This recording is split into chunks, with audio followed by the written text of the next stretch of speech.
নমস্কার বন্ধুরা।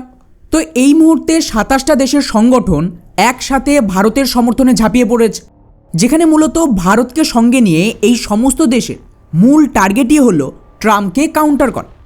যার আওতায় একদিকে তো ভারতের বিদেশমন্ত্রী জয়শঙ্কর তড়িঘড়ি ফ্রান্সে ছুটে গেছে, ওদিকে এই ২৭টা দেশের সংগঠন মানে ইউরোপিয়ান ইউনিয়নের প্রধান ভারতে ছুটে আসছে, যেখানে এই প্রথমবার ২৬শে জানুয়ারির প্যারেডে ইউরোপিয়ান ইউনিয়নের প্রেসিডেন্ট প্রধান অতিথি হিসেবে থাকবে।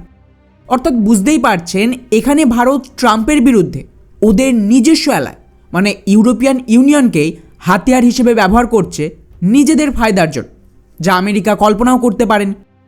কিন্তু এখন প্রশ্ন আসছে যে ভারত ইউরোপকে ব্যবহার করে ট্রাম্পের বিরুদ্ধে কী অ্যাকশন নেওয়ার পরিকল্পনা করছে, এবং কেনই বা অল অফ সাডেন জয়শঙ্কর ফ্রান্সে ছুটে গেল, আর ইউরোপের প্রেসিডেন্ট ভারতে ছুটে আসার পেছনে কী রহস্য লুকিয়ে রয়েছে, সবটাই জানবো আজকের এই ভিডিওতে। তো বন্ধুরা, ভারতের বিরুদ্ধে ট্রাম্পের একমাত্র হাতিয়ার হলো টেরিফ।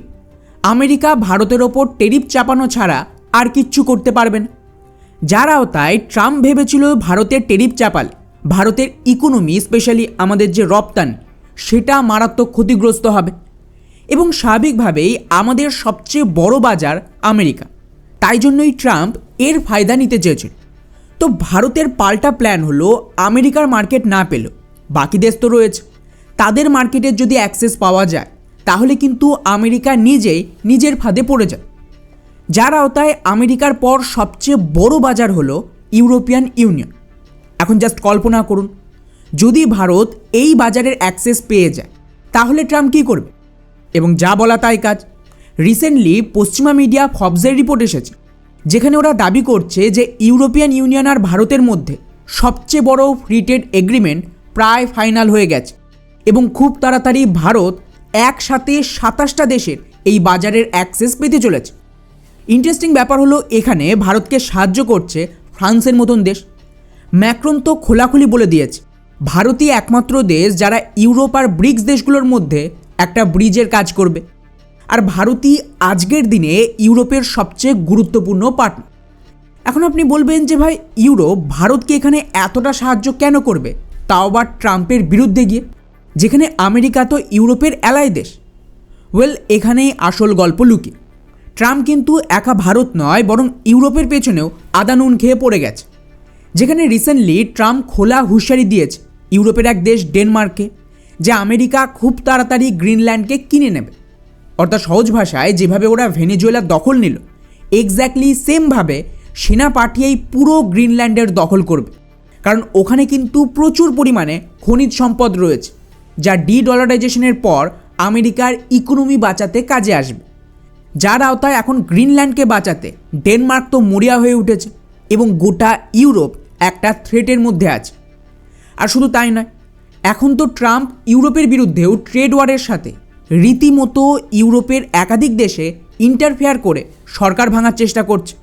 এমনকি আমেরিকা ইউরোপকে নিজেদের কলোনিও বানাতে চাইছে। আর এটা আমার বক্তব্য নয়, বরং এটা ফ্রান্সের রাষ্ট্রপতি ম্যাক্রন ইনডাইরেক্টলি ইঙ্গিত দিয়েছে।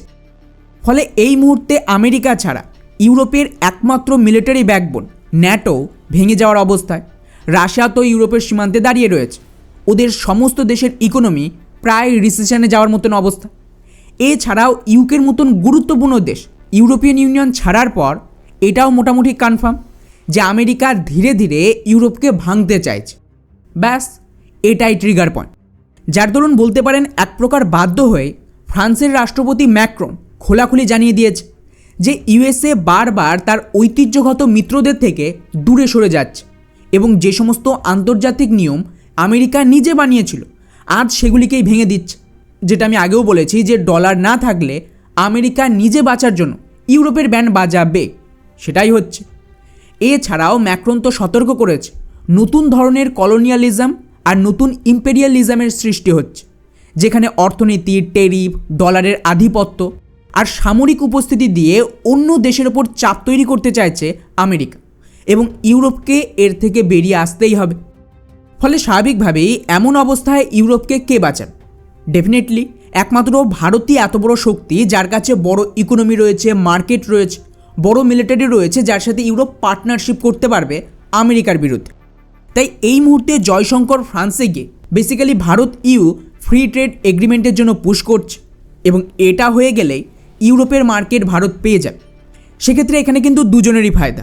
এখন দেখা যাক যে এই ডিল কত তাড়াতাড়ি সম্ভব হয়।